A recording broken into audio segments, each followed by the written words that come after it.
All right, we got all the mayors back in the room, and we got someone else too. So, Prime Minister, I just want to say thank you for taking the time to join us at a really critical time for our country. We always appreciate the time that you give this caucus and municipalities across this country, and so I'll turn it over to you to make some remarks.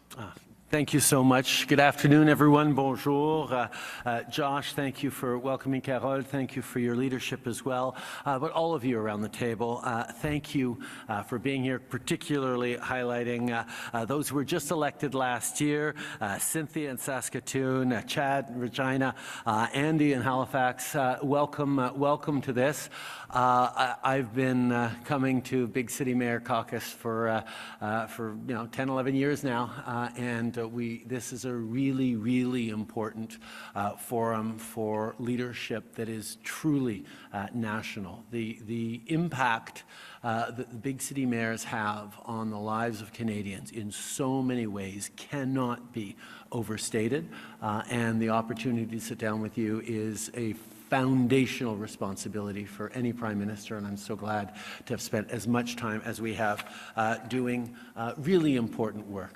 Thank you for the critical work you do to deliver for Canadians day in and day out, everything from keeping our streets safe to providing services like transit everyone depends on, to turn housing units into homes and neighborhoods into communities. But beyond that, thank you for being vital, irreplaceable partners, particularly at this challenging moment for our country. As I announced on Monday, we've reached an agreement with President Trump on border cooperation and security, an agreement that pauses tariffs for the next month, all while, thank you.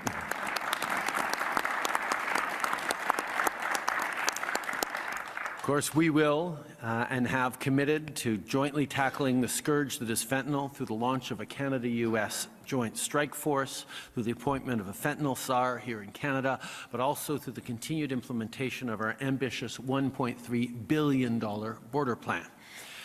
See, and I know, because we've had this conversation around this table many times over the past years, we agree wholeheartedly with our American neighbors that fentanyl must be wiped from the face of the earth, that those heartless individuals who traffic this deadly drug, who cynically profit off the pain and suffering of countless Canadians and Americans, must be severely punished. So this is positive, and it is progress. But at the same time, our work does not take proposed tariffs completely off the table. That's why over the coming month, Team Canada will be stepping up. With the help of our Council on Canada-U.S. Relations, with Canada's premiers, Canadian businesses, Canadian unions, Canadian civil society, Indigenous leaders, and crucially, with the help of all of you, Canada's mayors and municipal leaders. We will be engaging closely with the U.S. administration to underscore why tariffs hurt us all, and explain that the better path forward for our two countries, the only path for the United States to usher in the new golden age that President Trump desires, is to partner with Canada, not to punish us. But we're doing more than just bracing ourselves. We're convening provincial and territorial leaders to do the vital work of breaking down the barriers that hamper interprovincial trade, trimming unnecessary red tape that is constraining our economic growth and holding Canada back from reaching its full potential. En même temps, il ne faut pas oublier que nos liens commerciaux avec le reste du monde sont essentiels pour donner plus d'opportunités de réussite aux Canadiens. Le commerce, ce sera toujours au cœur de notre économie.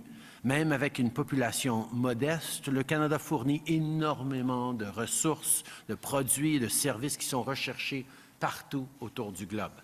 C'est pour ça que notre gouvernement a lancé autant de missions commerciales et ouvert autant de bureaux commerciaux à travers le monde, notamment dans la région Indo-Pacifique. On a conclu de nouvelles ententes commerciales aux 4 coins du monde. Il y a l'accord de partenariat transpacifique global qui nous a permis de renforcer nos liens avec 11 partenaires sud-américains, européens et asiatiques. L'accord économique et commercial global entre le Canada et l'Union européenne. L'accord qu'on vient de conclure avec l'Indonésie, le 4e pays le plus peuplé au monde, et juste cette semaine, un autre accord avec l'Équateur. On ne va pas s'arrêter là, on va continuer d'ouvrir de nouveaux marchés pour nos exportateurs. But as I said, This is an all-hands-on-deck Team Canada effort, and unquestionably, that includes all of you. You are the ones who've built relationships with the leaders of America's largest cities who understand the importance of working together. You are the ones who decide whether your lucrative procurement contract goes to a firm in Moose Jaw or Montana. You are the ones who put local diplomacy in action, making it clear that Canada is a friend and an ally, and that tariffs would harm American cities first and foremost. À chaque jour, vous travaillez de près avec nos provinces et territoires. Vous êtes bien placés pour parler de l'importance du commerce interprovincial pour vos économies locales, leur rappeler l'importance de créer de nouvelles opportunités et de bons emplois pour les résidents de vos villes. And you are the ones closest to your communities. You know your local industries and your local business owners. And that's vital knowledge for selling Canadian resources, goods, and services, selling Canada to the rest of the world. You are indispensable members of Team Canada.